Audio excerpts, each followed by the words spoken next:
Hey guys, welcome back to another one. So today what we're going to be talking about is baits and lures. So kind of the baits and lures I'm going to be working on this season to see how they actually do with my catch rates and everything like that.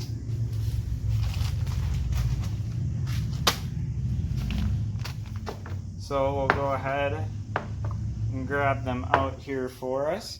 So let's start out with raccoons. Raccoons, I'm not usually a big lure fan for them just because raccoons are quite easy to trap. They're very curious animals, so they will come to mostly anything. But since I got some free lure anyways, I figured I would go ahead and actually use them, see if maybe I am wrong, and we'll try that out for us. So what I have here is some Dunlop Lures Glow Coon raccoon lure. And then I also have Dunlop Lures Blackjack coon lure. So two different types. We'll kind of see how they work. I'll probably set them on different areas. I'll probably also use them on my bait stations to help lure those coons in to get them concentrated in that area. I'm sure you, if you guys haven't seen that video, go ahead. It's probably just a couple videos behind this one. Very informative, very helpful if you don't have that much time as a trapper, helps concentrate. And also if you don't have that many traps to set out, it's a good way to get a high percentage set all the time. So that's what I'll use for lures on coons, and then what I'll actually use for bait. In my bait stations, I'll use corn and soybean mix, mostly corn if I can help it, with some bacon grease in there as well, just kind of a good smell for them, makes it more appetizing than the actual field corn. That'll be fairly close by to where I'm setting. So with that, what I'll actually be using in my dog proofs and my foothold sets that I set for them is cat food. And then I'll also use bacon grease and table scraps. So the table scraps that I use are usually rib meat, trimmings off of steak or venison or anything like that that you don't use. I usually just cook it up a little bit so it's not completely raw. And then I toss it in the freezer all in a jar like this. So all of this is a full one, so it has some rib meat on the top as well. So this would all be used in my bait making set. So I'll probably use a bit of it in all my bait stations, and then I'll also have some for my actual dog proofs and stuff like that. It just helps give a good smell. Also that meat really helps them really love the set, because of course if you're just eating the same old corn every day and you get a piece of rib meat, like, I'd be pretty stoked. So that's a really good way to help them. And it's not cutting into your costs or anything like that. Basically, it's the stuff that you would have thrown away anyways. So why not use it for something good? And then also for those bait stations, what I'll be using is used cooking oil.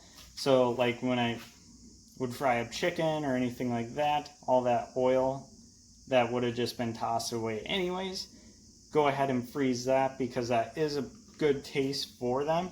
Yes, there's not really any value in it for them, but they do enjoy it, so they'll come back all the time.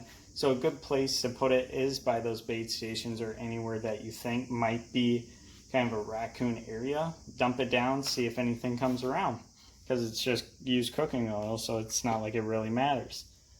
So that pretty much does it for coons. They're pretty easy animals.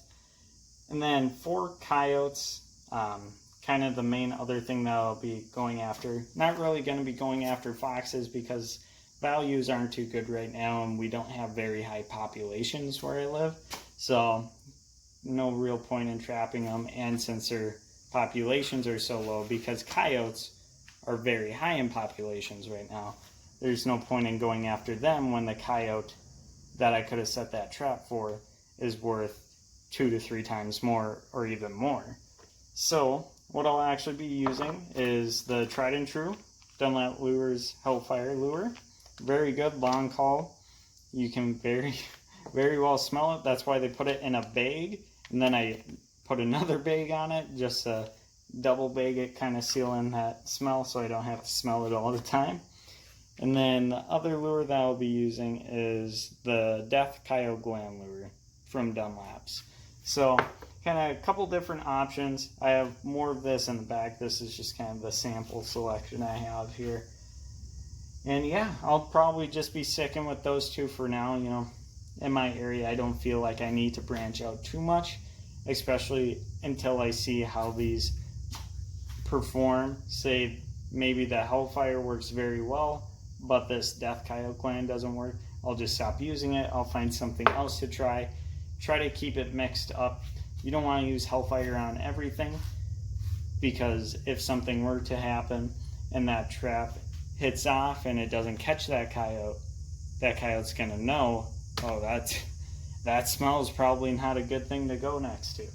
So just kind of keep it in mind. You want to keep your sets varied up a little bit, as you don't want to be completely reliant on one lure, just in case, say, they either no longer make it, those animals become wise to it, or you just can't afford it, or you can't get any more, maybe they're out of stock. So you want some backups just in case for that reason. So I think that's pretty much it for this. You guys feel free to leave in the comments below what lures that you guys use, what baits do you use. You know, I know what I use works, but you know, you never know what else could work. Maybe there's something I'm not even thinking about that could be even better than what I'm doing. So feel free to leave that in the comments below. Like and subscribe. It really helps out the channel. We've grown quite a bit in just the last little bit here. A lot of people came over from Coffrey Outdoors. Huge shout out to him. Go check him out. He's probably in the comments below right now. Very helpful guy, very intuitive. He's always helping out. So yeah, just want to give a shout out there, since he is doing such a great job helping and mentoring and everything like that. So yeah, don't forget, always keep your traps varied, keep your baits varied, keep your lures varied. Don't go way out of line with it. You don't need 5 of each or anything like that. Just go with 2 or 3, see how they perform, see which ones work, see which ones don't, and then you're able to see which ones have that highest catch percentage for you in your area, and you're able to set more of that particular one. Because say Death works somewhat but doesn't work all the way, you want to have that varied, so you know, oh, I only have a catch percentage of X amount on Death, but I have twice as much on Hellfire, or vice versa for it. You want to know that, because unless you're setting those 2 different types, you'll never know that. So yeah, I think that pretty much ends it, and thank you for watching.